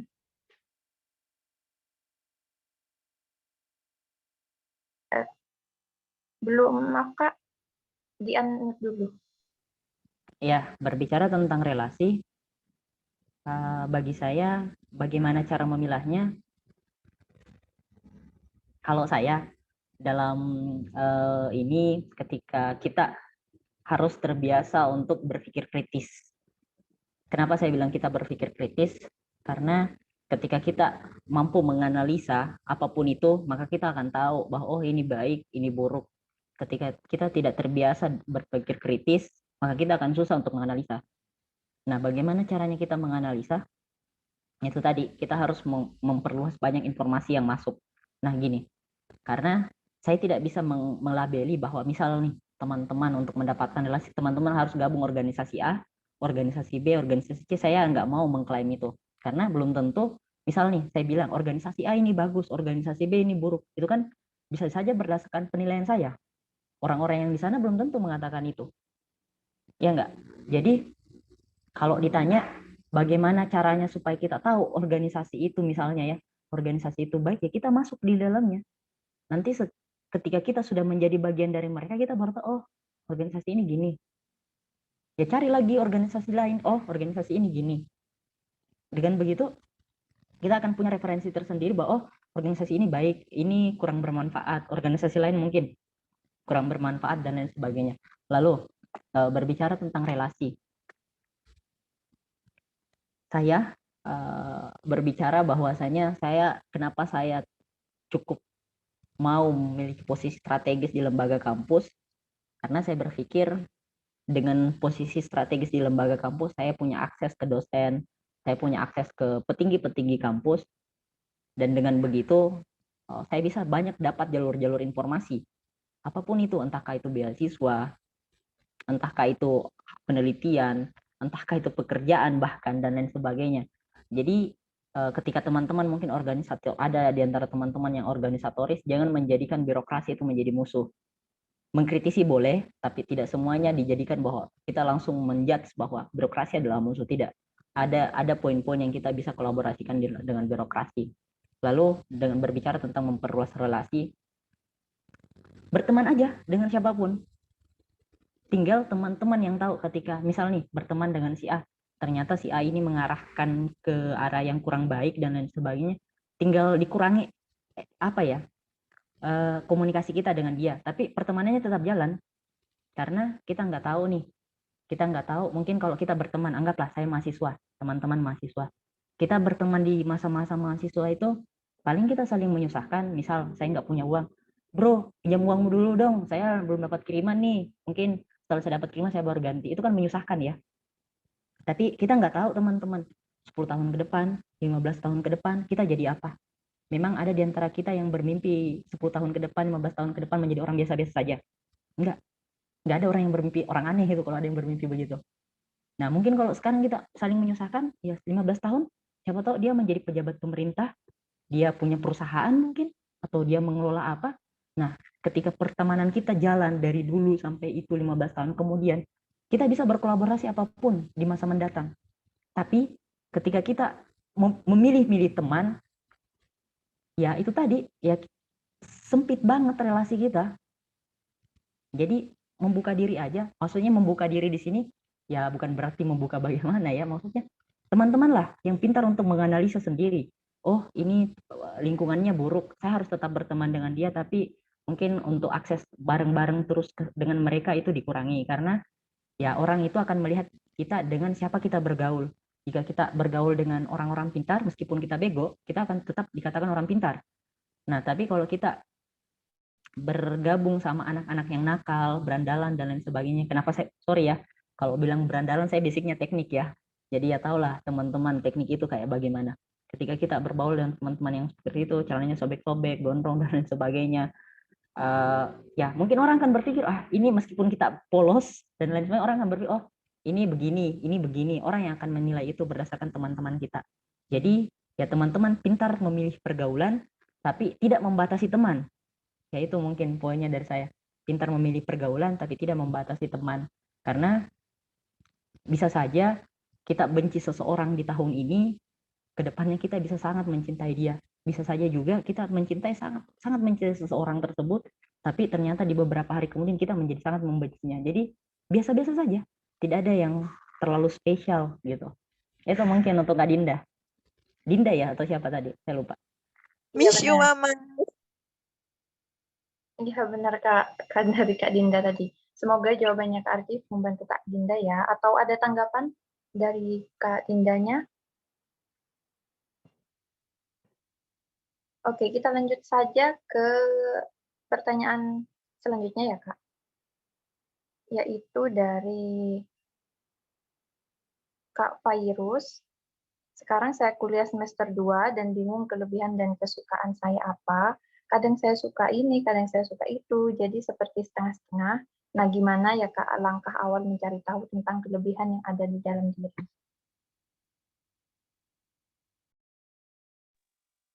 Silakan Pak Artif. Ini cukup berat ya, karena berbicara kesukaan kita ya saya tidak bisa mendeteksi teman-teman suka A, suka B, suka C. Tapi gini teman-teman, mungkin misal saya ambil contoh saya jurusannya teknik informatika. Ketika saya berbicara teknik informatika harusnya saya jadi programmer yang hebat gitu. Cuman ternyata justru saya lebih banyak aktivitasnya editing video, desain Corel. Padahal itu kan bukan programming ya, itu multimedia. Nah, tapi pertanyaannya kemudian bagaimana dong dengan titel saya yang programming gitu? Apakah tidak terlalu termanfaatkan dan lain sebagainya? Ya kan? Begitu juga mungkin teman-teman, begitu juga mungkin dengan si virus tadi, entah apapun jurusannya, mungkin dia merasa bahwa virus ini hanya pilih-pilih coba-coba aja, atau mungkin ikut SBMPTN, SNPTN, tembak 1, 2, 3, ternyata dia lulus di pilihan ketiga atau pilihan kedua, yang ternyata notabene-nya dia nggak suka dengan jurusan itu misalnya. Kalau ditanya tentang metodologi, tapi saya khawatirnya ini dikira iklan ya. Teman-teman bisa pelajari tentang Stephen. Terserah di kota teman-teman masing-masing cari tahu tentang Stephen. Teman-teman bisa lihat di sana potensi apa yang teman-teman miliki.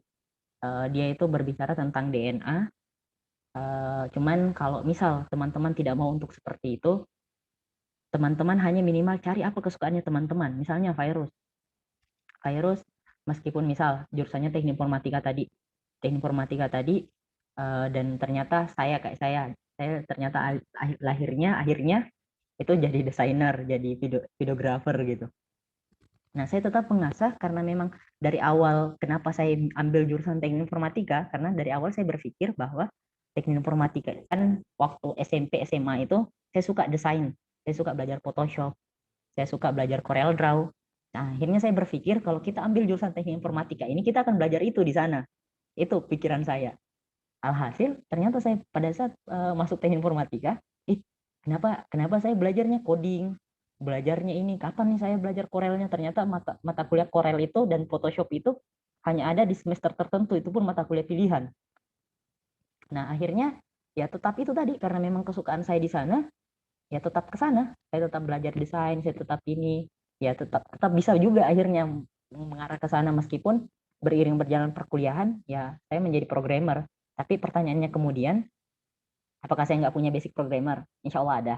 Karena memang kan kalau S1 beda dengan diploma yang khususnya programming, saya lebih ke analisis ya, menganalisis project, menganalisis aplikasi dan lain sebagainya. Jadi bukan pada poin codingnya, melainkan poin analisisnya. Jadi insya Allah materinya tetap dapat gitu. Nah, jadi mungkin untuk virus tetap cintai jurusanmu, tapi ketika memang ternyata dengan jurusanmu yang sekarang karena masih semester 2 memang itu terlalu berat, cari saja pindah aja jurusan yang kamu sukai karena masih semester 2. Karena lebih bahaya, banyak teman-teman saya kemarin justru unik. Pada saat kita menyusun skripsi, mereka baru bilang, wah ini bukan jurusan saya ini ngoding-ngoding. Kan kalau kita teknik informatika itu lebih banyak ngitung ya, hitung dan lain sebagainya, matematika lah, matematika harus kuat. Mereka baru sadar di semester 7, dan bagi saya ya mau ngapain lagi, masa semester 7 mundur, semester 7 pindah jurusan kan udah lucu gitu. Nah, makanya mungkin kalau memang virus benar-benar tidak bisa lagi untuk ini, sarannya pindah jurusan. Tapi kalau memang masih bisa, nikmatin aja. Tetap cari passionmu dengan cara apa yang kamu sukai. Kalau yang kamu sukai itu dimaksimalkan potensinya, dimaksimalkan untuk biasa. Karena saya menganggap bahwa tidak ada yang sia-sia di dunia ini. Misalnya saya dengan jurusan teknik informatika tapi jadi videographer, itu nggak sia-sia teman-teman, karena saya mendapatkan proses belajar di sana dan luar biasa. Seandainya saya tidak menjadi mahasiswa, ya saya tidak akan bisa berbicara di depan teman-teman seperti ini. Itu menurut saya untuk virus. Oke, semoga jawaban dari Kak Artif membantu Kak virus ya. Nah, selanjutnya nih Kak, pertanyaan dari Kak Angela yaitu,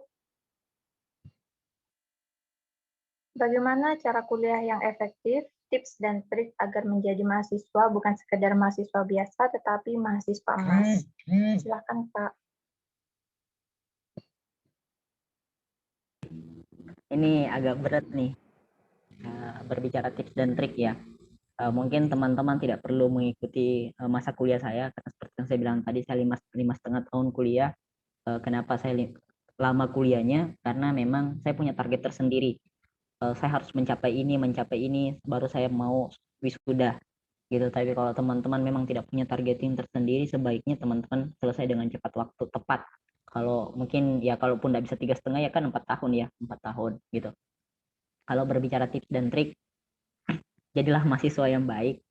Mahasiswa yang baik di sini adalah benar-benar serius dalam belajar, benar-benar serius dalam mencari informasi, benar-benar fokus dengan jurusan yang kamu ambil gitu. Lalu berorganisasi. Poin berorganisasi di sini bukan berbicara, karena tidak semua organisasi juga sesuai. Misal nih, saya anggaplah jurusannya programming. Organisasi yang saya ikuti kan belum tentu kelas programming kan, bukan UKM yang belajar tentang robotik atau UKM yang belajar programming, bukan. Melainkan ya UKM-UKM yang secara umum, organisasi-organisasi secara umum. Tapi kenapa saya menyarankan untuk ikut organisasi?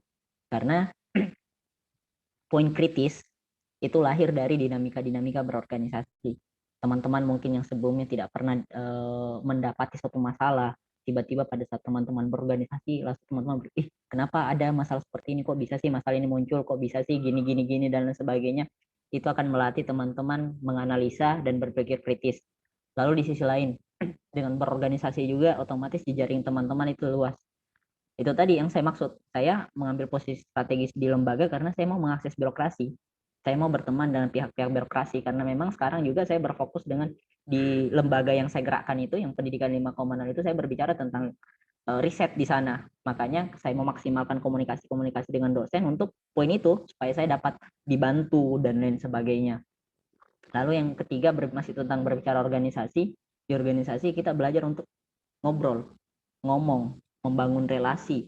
Misal teman-teman ikut organisasi A, memang teman-teman awalnya pasti kan jadi panitia. Mungkin kalau jadi panitia itu teman-teman hanya disuruh antar surat, entahkah surat proposal kerjasama atau surat untuk undangan ke senior, mungkin untuk hadir kegiatan. Hanya sekedar surat, tapi ada pembelajaran di sana. Apa pembelajarannya? Teman-teman belajar untuk berkomunikasi dengan orang lain. Contoh, misalnya teman-teman dikasih undangan milad gitu, teman-teman disuruh antar ke senior A. Dengan ngobrol sama senior A tersebut, bisa saja ternyata teman-teman mendapatkan peluang kerja, ya kan? Nggak ditahu kan? Ternyata kebetulan senior A itu lagi cari karyawan part time, dan teman-teman datang sana, saya kebetulan nih punya kerjaan, kamu mau nggak? Nah, itu kan bisa saja. Lalu di sisi lain teman-teman akan belajar berkomunikasi dengan orang lain. Berkomunikasi dengan orang yang lebih senior itu beda loh. Beda loh berkomunikasi dengan orang yang lebih tua dengan kita, dengan orang yang agak muda. Biasanya kan kalau agak muda ya kita senangnya aja yang ngomong sama mereka. Tapi kalau orang-orang yang lebih senior atau orang yang lebih tua dengan kita, pasti beda caranya kita ngomong. Nah, selain itu tadi, berorganisasi kan pertama jadi mahasiswa yang baik ya dengan belajar. Kalau yang kedua berorganisasi. Yang ketiga itu saya berpikirnya jangan memilih teman, entahkah dia kaya, entahkah dia miskin, entah dia ganteng, entahkah dia jelek dan lain sebagainya. Kenapa? Karena bisa saja ada hal positif dari sana dan kita bisa mengambil manfaat dari itu. Karena kalau kita membatasi teman, ya kan biasa tuh ketika kita kuliah ada istilah geng-geng, apa sih istilahnya? Teman yang sering nongkrong dengan kita, entahkah 2 orang, 3 orang, atau mungkin cewek-cewek ya biasanya. Kan ada tuh mungkin karena dia sudah terlanjur nyaman, akhirnya kerja kelompok bareng kan dengan 3 orang, 4 orang itu, akhirnya dia baku bawa, dia saling ikut terus sampai berapa tahun mungkin dan lain sebagainya. Ya itu tadi, karena poinnya di situ jangan pilih-pilih teman, siapapun ditemani, yang penting tetap menjaga diri gitu, menjaga mungkin batas-batasan pertemanan. Ketika diarahkan ke arah-arah yang negatif, ya teman-teman pintarlah untuk memfilter. Tapi ketika teman-teman tidak terbiasa dengan dinamika, teman-teman tidak akan bisa untuk menganalisa. Teman-teman akan sulit menganalisa yang mana baik, yang mana buruk. Ini impactnya ke depan saya ketika bergabung dengan organisasi A, bagaimana, bergabung organisasi B, bagaimana. Saya pikir begitu tips dan trik yang pernah saya alami. Dan itu yang saya sarankan ke teman-teman, karena kalau yang tidak saya alami saya tidak mau untuk mengatakan karena saya nggak pernah coba begitu. Saya kembalikan itu tadi untuk Angela. Oke, semoga sangat membantu ya Kak Angela atas jawaban dari Kak Arjif. Nah, next ini pertanyaan, boleh yang ingin bertanya langsung kepada Kak Arjif, boleh di-unmute. Kak, boleh nambahin materi nanyanya? Iya, silakan. Maka terima kasih ya Kak Arsif dan ya. Yang mau saya tanya lagi Kak, tadi kan kata kakak Presiden BEM ya. Itu kakak semester berapa dan nilai kakak bagus nggak ketika menjadi mahasiswa gitu? Terima kasih Kak. Ya. Menarik ini. Ya. Tolong yang ini di-unmute dulu. 2 hari atau 1 hari itu yang nentuin dari kita. Suara saya agak bergema soalnya. Oke, terima kasih. Pertanyaannya apakah nilai saya bagus? Terkadang ada yang beranggapan bahwa ketika kita aktif organisasi, akademik kita hancur ya. Itu sebenarnya tergantung individunya teman-teman. Ketika teman-teman aktif organisasi dan benar-benar misalnya tadi yang saya bilang, teman-teman jadi kepanitiaan kegiatan milad misalnya. Akhirnya teman-teman menghabiskan waktu benar-benar walaupun jam kuliah teman-teman nongkrong di sekret, sudah pergantian perkuliahan lagi teman-teman masih di sekret, pastinya itu nilainya akan jelek. Makanya di situ ada pembagian waktu. Dan pertanyaannya, alhamdulillah lah IPK saya nggak di bawah 3,2 gitu, nggak sih, nggak di bawah 3,5. Itu Presiden BEM, tapi kan memang 5,5 tahun ya. Cuman poinnya nggak di situ teman-teman. Saya 5,5 tahun kuliah itu bukan karena ambil organisasi. Saya alhamdulillah selesainya semua itu 4 tahun. Presiden BEM-nya juga selesai di sebelum waktu ujian.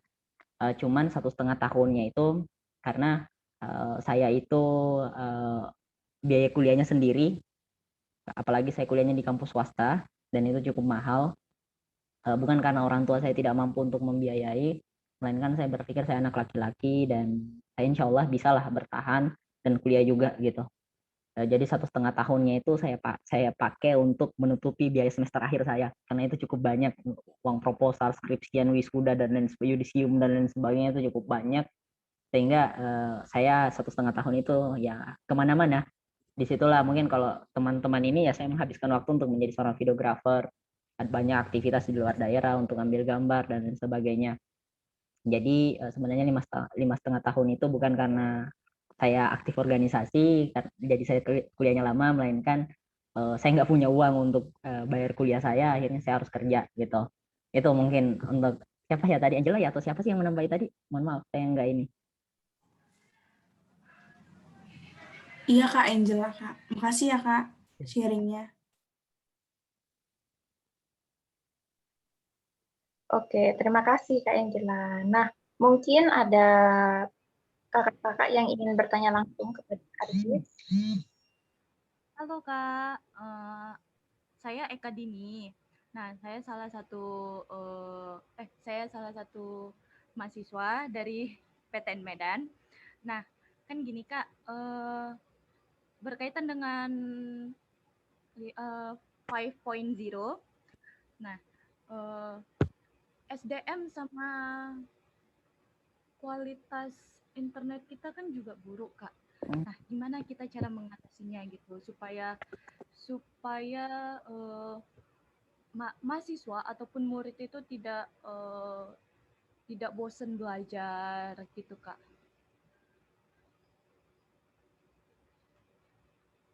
Halo.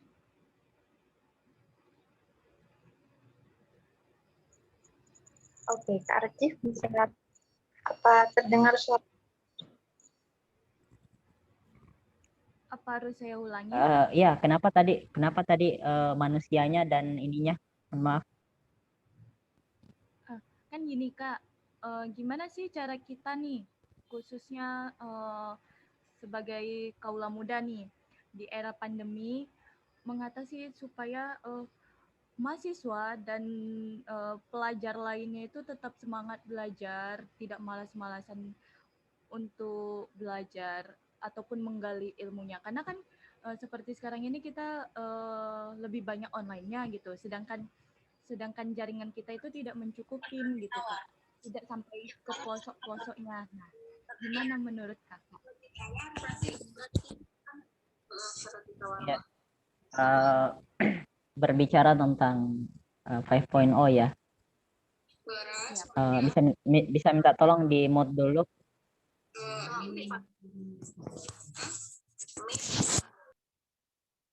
Oke, terima kasih.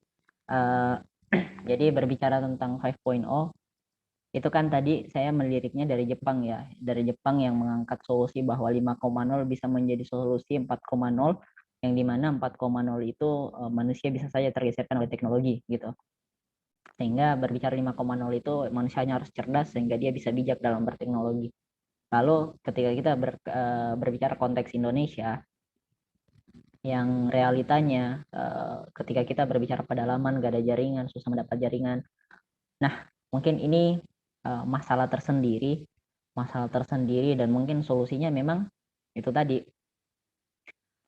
Selain karena kalau saya kan yang saya gemporkan di gerakan saya itu berbicara pendidikan 5.0 kan. Nah, pertanyaan kemudian bagaimana caranya supaya pendidikan 5.0 ini bisa maksimal jalannya. Nah, yang saya canangkan di situ di gerakan saya itu tadi itu membangun SDM-nya dulu. Lalu dengan begitu semuanya sektor ketika sampai pada perputaran ekonomi yang baik, maka SDM ini akan benar-benar bisa membangun fasilitas teknologi di sana. Nah, pertanyaannya itu kapan? Kan itu nggak mungkin nungguin saya kan, nggak lucu jadinya. Nah, ketika teman-teman berada di pelosok, yaitu mungkin akan menjadi konsekuensi bagi kita ya teman-teman harus mencari jaringan yang bagus gitu.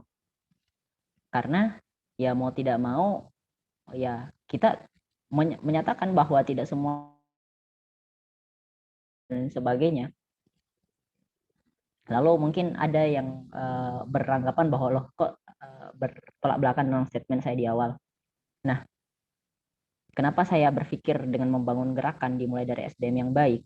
Karena itu tadi saya berharap semua potensi yang ada di Indonesia itu terkelola dengan baik. Dengan begitu, ketika ekonomi itu ada, maka kita bisa memperbaiki infrastruktur jaringan dan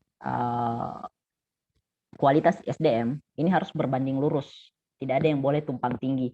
Tidak boleh teknologi lebih bagus, SDM jeblok, SDM lebih bagus, teknologi jeblok. Yang nggak bisa juga gitu. Nggak bisa juga saya memaksimalkan pendidikan 5.0 ketika ini tumpang tindih. Artinya dia harus minimal beda tipis gitu atau setara.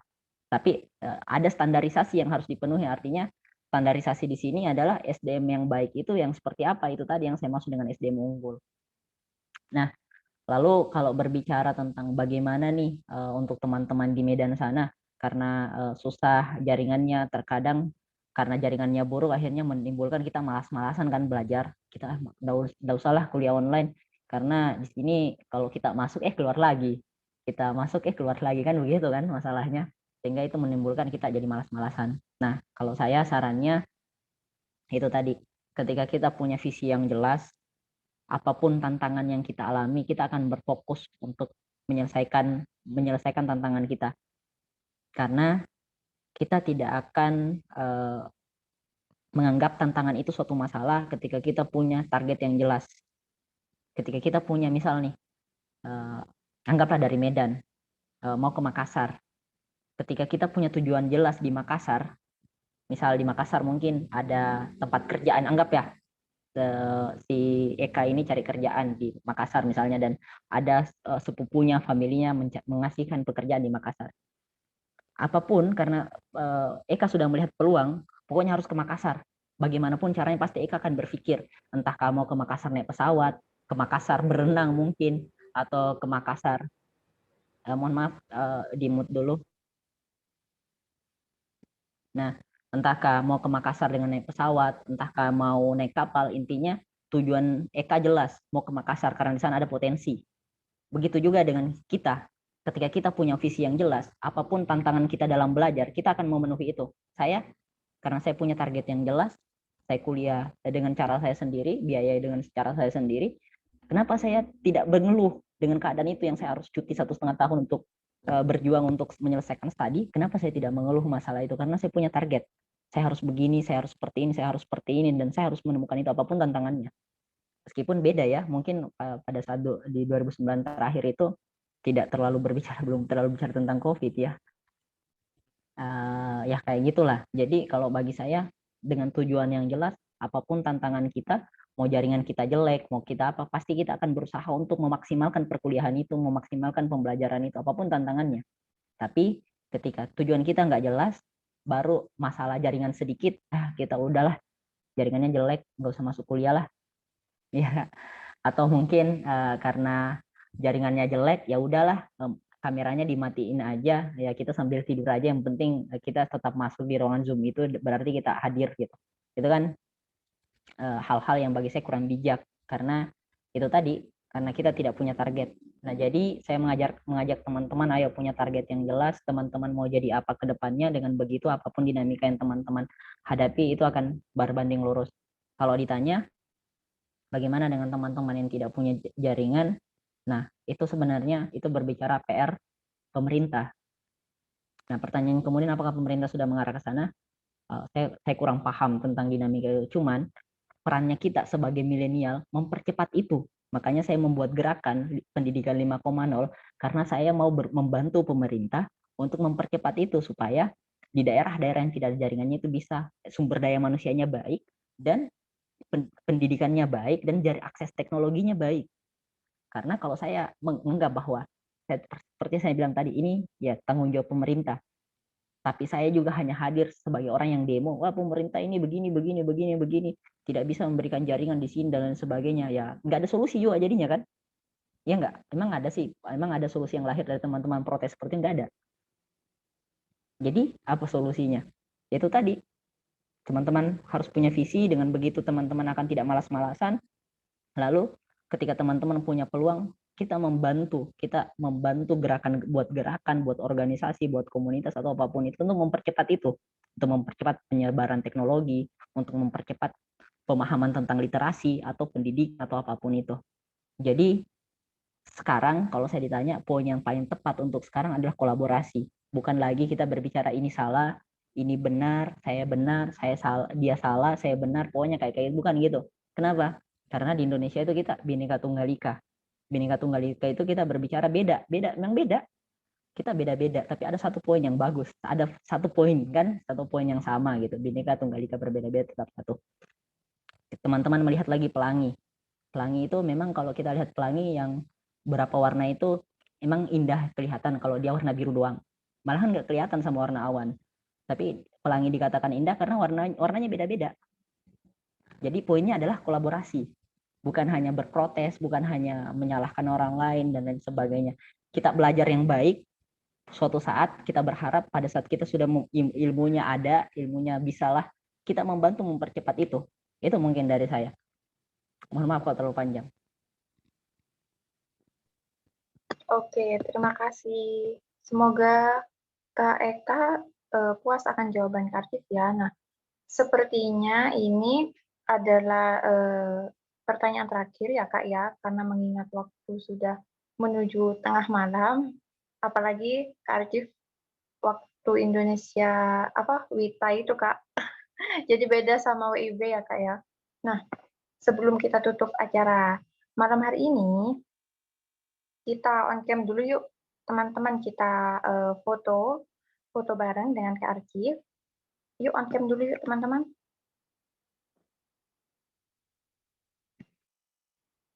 Nah, yuk on cam, yang belum on cam, bisa on cam terlebih dahulu, jangan malu-malu, ayo.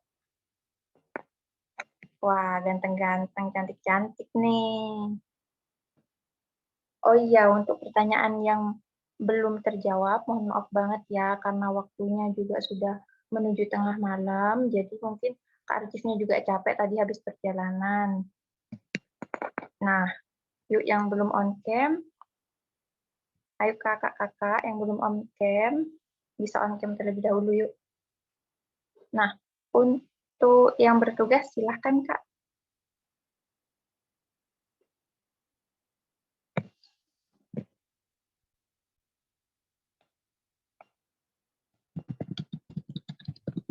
Baik, langsung saja ya. Slide pertama, 1, 2, 3. Slide berikutnya. 1, 2, 3. Slide ketiga. 1, 2, 3. Slide terakhir. 1, 2, 3. Baik, terima kasih. Oke, terima kasih Kak. Nah, terima kasih banyak ya Kak Arifin telah memberikan materi dan sudah menjawab beberapa pertanyaan tadi yang sudah disampaikan oleh para peserta. Nah, sebelum mengisi link feedback, nah teman-teman, aku mau ngasih tahu nih, cewek atau cowok nih pasti butuh skincare kan ya, apalagi yang cewek-cewek nih. Nah, kebetulan nih ada pengenalan dari Ines. Nah, sebelumnya juga aku sudah mencoba moisturizer dari Inesnya juga. Nah, itu melembabkan wajah banget nih. Terus ada lip liner, ada kuteknya Ines juga bagus kok yang nggak matte gitu loh ya. Terus banyak juga ada facial wash dan lain-lain. Nah, mungkin bisa langsung saja Kak Puspita. Halo Kak Puspita. Ya, halo Mbak, moderator. Kak. Oke. Assalamualaikum warahmatullahi wabarakatuh. Salam sejahtera. Waalaikumsalam warahmatullahi wabarakatuh. Salam sejahtera semua ya. Terima kasih saya ucapkan kepada panitia dan pemateri webinar komunikasi muda inspiratif yang telah memberi kesempatan kepada Ines Kosmetik untuk mensupport acara webinar hari ini. Perkenalkan, saya Muspita dari perwakilan Ines Medan. Ines Kosmetik adalah brand kecantikan lokal yang berdiri dari tahun 1998 dan sudah eksis selama 23 tahun. Selama 23 tahun bertepatan di Kota Malang, Singosari. Ines Kosmetik meliputi skincare, dekoratif, dan body care. Ines juga sudah mempunyai Balai POM, juga mempunyai sertifikat MUI berlabel halal. Memiliki wajah yang sehat adalah dambaan kita semua. Membantu khususnya perempuan Indonesia agar memiliki kulit sehat dan bebas dari permasalahan kulit. Ines juga ada solusinya, yaitu Pure Gentle Makeup Remover terbaru dari cleansing water non-bilas, dapat mengangkat sisa makeup dan noda sekaligus dalam satu langkah, yang dapat melembabkan kulit wajah. Untuk lebih jelasnya, para peserta webinar e-commerce-nya ada di Lazada, Blibli.com, Tokopedia, dan Shopee.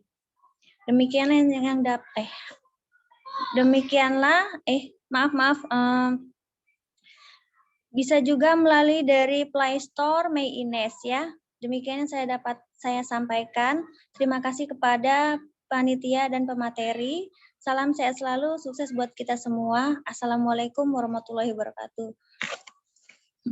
Terima kasih. Iya Kak, sama-sama. Nah, yang tertarik dengan produk Ines bisa langsung saja ke Lazada, Blibli, Shopee, dan ada di Play Store yaitu My Ines. Nah, baik, karena waktu sudah menuju tengah malam nih, saya tutup acara kali ini ya. Nah, terima kasih kepada Kak Arif selaku narasumber yang telah berbagi ilmu yang luar biasa. Terima kasih juga kepada teman-teman peserta seminar pada hari ini yang telah antusias menyimak dan bertanya. Juga terima kasih kepada media partner, yaitu Environment Hero, webinarinfo.id, dan Info Webinar. Dan juga tentunya kepada Ines, terima kasih telah mensponsori acara pada malam hari ini. Dan juga kepada penyelenggara, panitia yang hebat berkecimpung sehingga acara pada hari ini berjalan begitu keren. Nah, untuk link feedback sudah ada di layar teman-teman ya, bisa mengisi link feedback. Silakan teman-teman diisi terlebih dahulu link feedback-nya.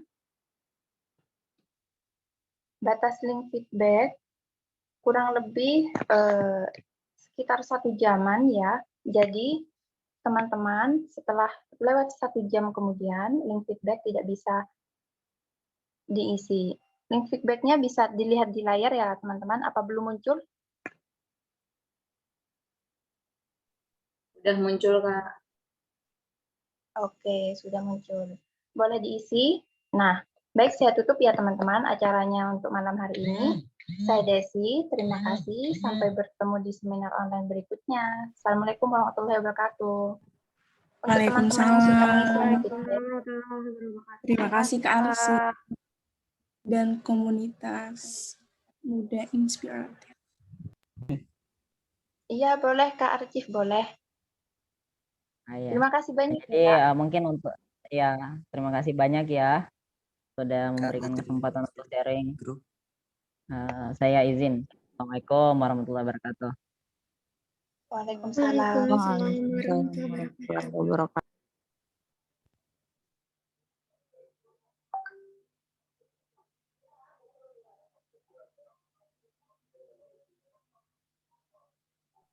Oke, yang belum mengisi link feedback boleh ditulis terlebih dahulu atau di copy terlebih dahulu.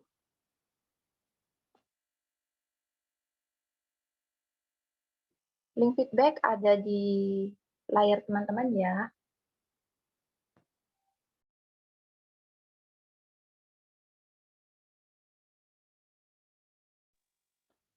Untuk yang sudah mengisi link feedback, boleh keluar dari room Zoom ya teman-teman. Terima kasih Kak, izin live ya Kak. Iya, sama-sama. Terima kasih kembali.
Oke, saya ingatkan lagi untuk teman-teman mengisi link feedback karena sebentar lagi room Zoom akan ditutup.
Halo semuanya, ini saya bakalan end-kan meetingnya ya. Terima kasih.